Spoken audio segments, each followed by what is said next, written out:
So today's new guitar, which I bought on impulse, is an Ibanez, and it's a S570, and it's a nice guitar. But I wanted to show you, and I bought it from Amazon, $637. Okay, but let me show you how the packaging. I've taped up my address and stuff.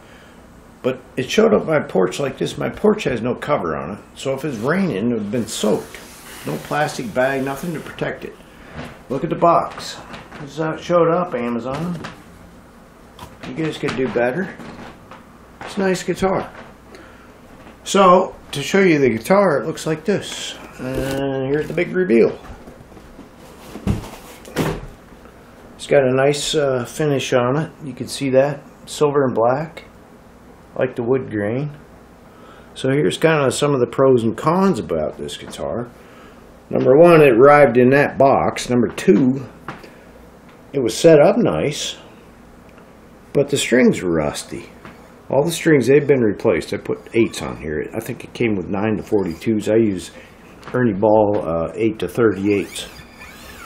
And so I oiled the fretboard, and I use stuff I bought years ago at a music store for oil and violin necks, and it's well, can't read it without my glasses, but it's decent. Or you could use linseed oil. And then there were a few sharp fret ends, so I took care of those with this little guy. The Fret Guru sells this. You can get that on Amazon too. It's got a smooth side, so you can get it right in next to the fret and round those off. And then I have a crowning file. I can just bump the edge. You see that? I can bump the edge. I'm doing this by hand, sorry. I can bump the edge of the fret, like right here. I just take a little off. So once the fretboard was oiled, then I started seeing some cons, and I started putting new strings on. So let's look at the tuners for a minute. Let me turn it over. Okay, it's an Indonesian made guitar. But the first thing I noticed was this guy. He's all cockeyed compared to the rest of them. If I put a straight edge on there so you can see it a little better.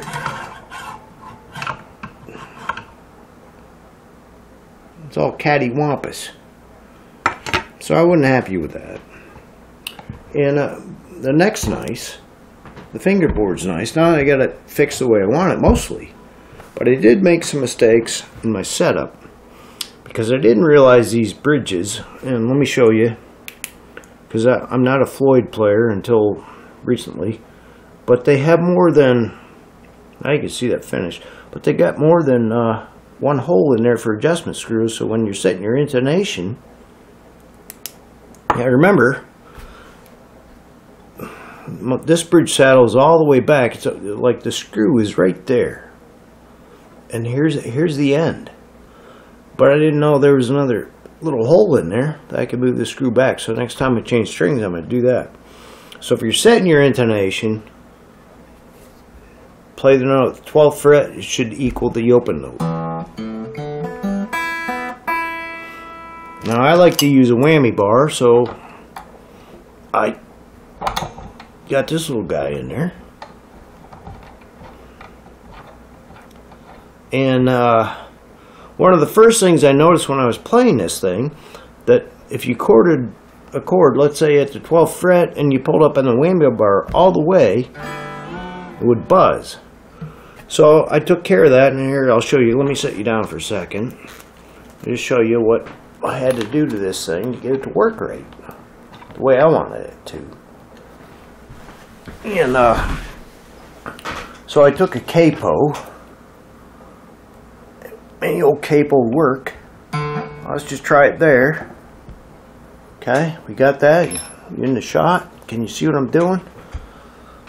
And then I pegged this all the way back. And I adjusted the bridge height right here.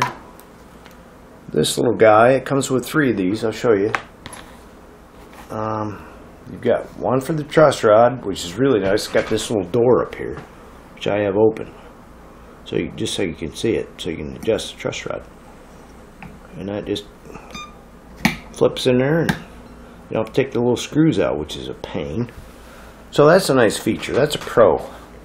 The cons were the shipping, the tuners, the D tuner here on the D string. That's geared weird.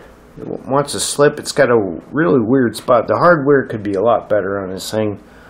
My mistake was the setup on here. I'm not a Floyd player, but here's what I learned. I learned a workaround. I don't have a bridge block to put in this cavity back here. You can see the spring claw, and then there's your bridge block back there. So I had to do a workaround. I had this little piece of poplar laying around. See that little guy? And what I'm going to have to do the next time I change strings is put this guy in there to make the bridge level with the body. And then I'll tighten up the springs, put the strings on, tune it, intonate it, and slowly back off the string tension so this just pops out. It should slide out really easy. Right now that bridge is not going backwards. So that was my workaround for that little deal. Now when it came to the neck relief was nice, and it comes with jumbo frets, but so I got this little guy out. It's a workaround for you if you got one.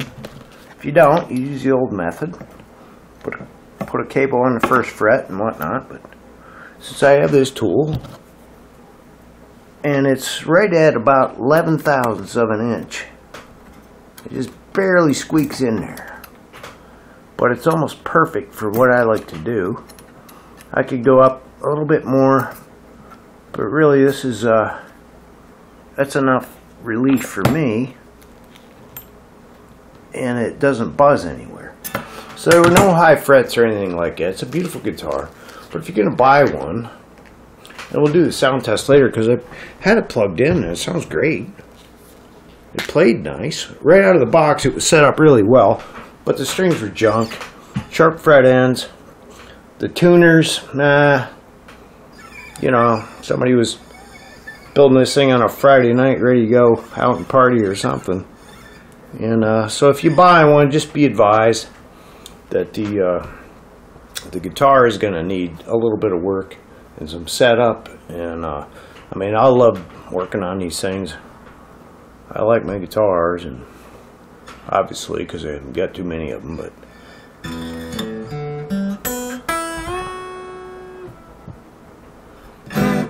it stays in tune. So there you go. If you're gonna buy an Ibanez from Amazon, things to be aware of. It's a pretty guitar. It sounds good too. Alright, see you.